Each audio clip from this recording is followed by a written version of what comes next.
இயற்கையான டேட்ஸ், பாதாம், பிஸ்தா, cash and honey கொண்டு தயாரிக்கப்பட்ட lion date nut bites. Aishwarya கருத்தரித்தல் மையங்களில் ஜனவரி 30 முதல் பிப்ரவரி 5 வரை இலவச ஆலோசனை மற்றும் சிகிச்சைகளில் மாபெரும் சிறப்பு சலுகை. ஜாலியா ஒரு லைஃப்.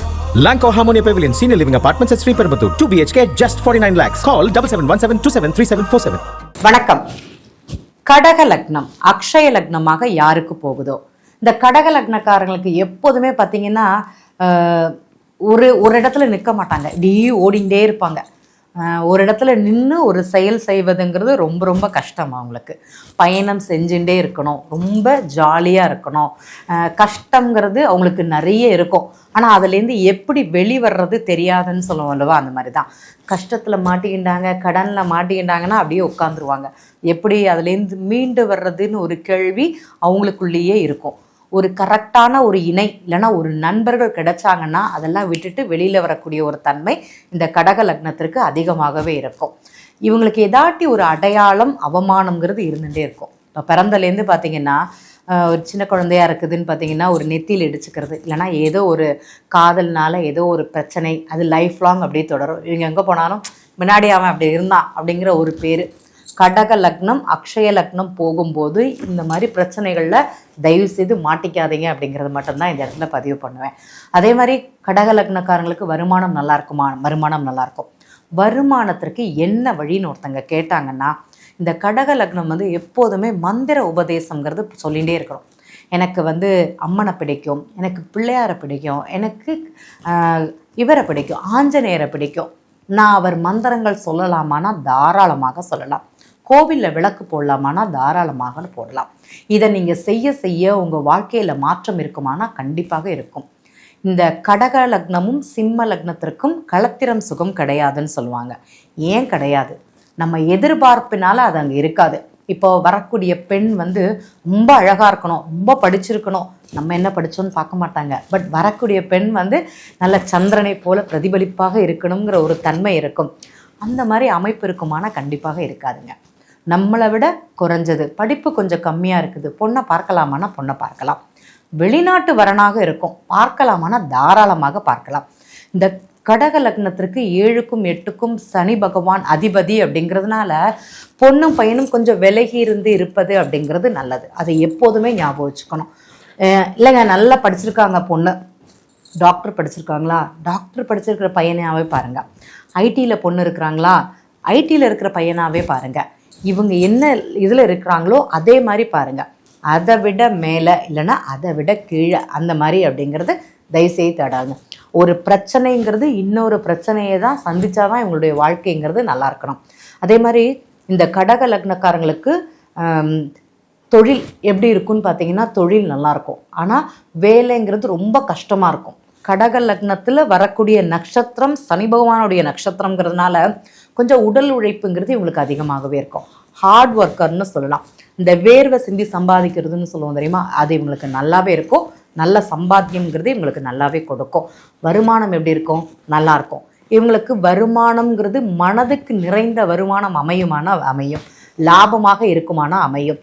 எந்த இடத்துல அப்படிங்கிறது ஒரு கேள்வி.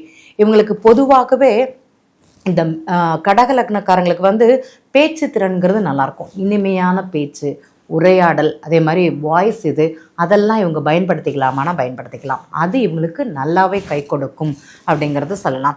திருமணத்தை பொறுத்த வரைக்கும் வெளிநாட்டு வரன், வெளியூர் வரன், மருத்துவம் சம்பந்தப்பட்ட வரனை பாருங்கள், நல்லாயிருக்கும்.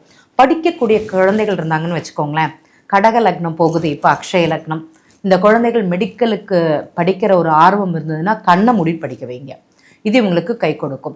அதுவும் ஸ்பெசிஃபிக்காக சிலர் ஆயுர்வேதம் படிப்பாங்க, சிலர் இந்த இன்னொரு மெடிசன் அப்படிங்கிறது படிப்பாங்க.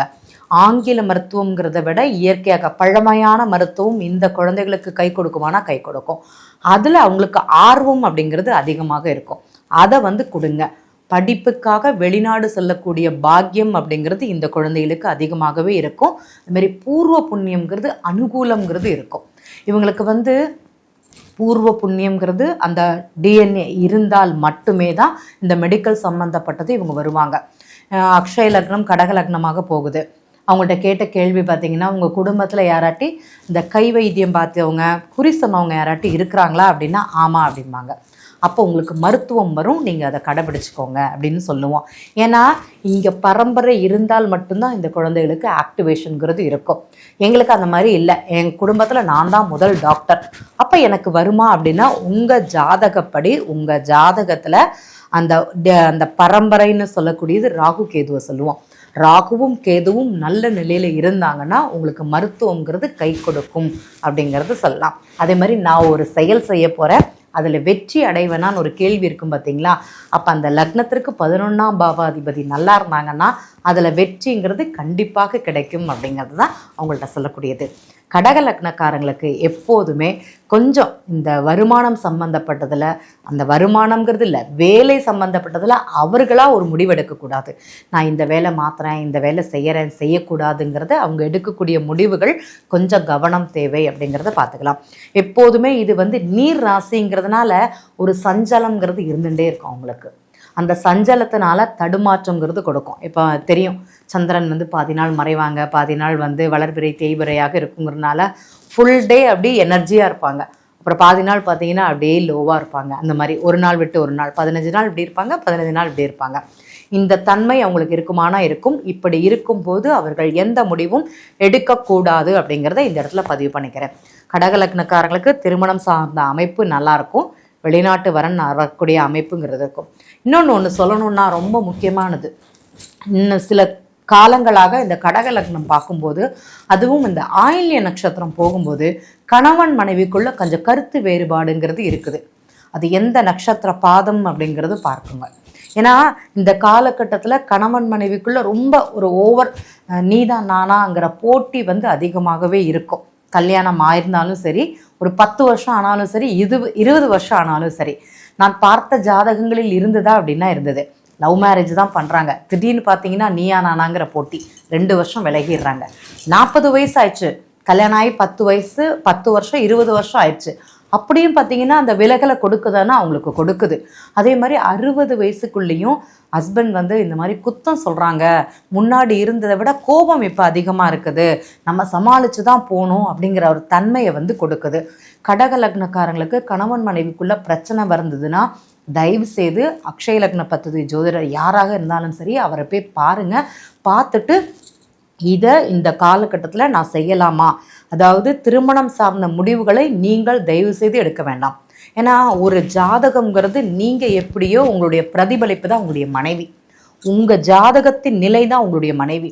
அப்போ என் ஜாதகம் நன்றாக இருந்தால் கணவன் மனைவிக்குள்ளே ஒற்றுமை இருக்கும், என் ஜாதகம் சரியில்லைன்னா அங்கே கருத்து வேறுபாடுங்கிறது இருக்கும் அப்படிங்கிறத அங்கே புரிஞ்சுக்கோங்க. சரிங்களா? ஸோ திருமணம் உறவில் ஏதாட்டி முடிவெடுக்கிறதா இருந்தால் தயவு செய்து கொஞ்சம் நிறுத்தி நிதானமாக முடிவெடுப்பது சிறப்பு அப்படிங்கிறத இந்த இடத்துல பதிவு பண்ணிக்கிறேன். நன்றி.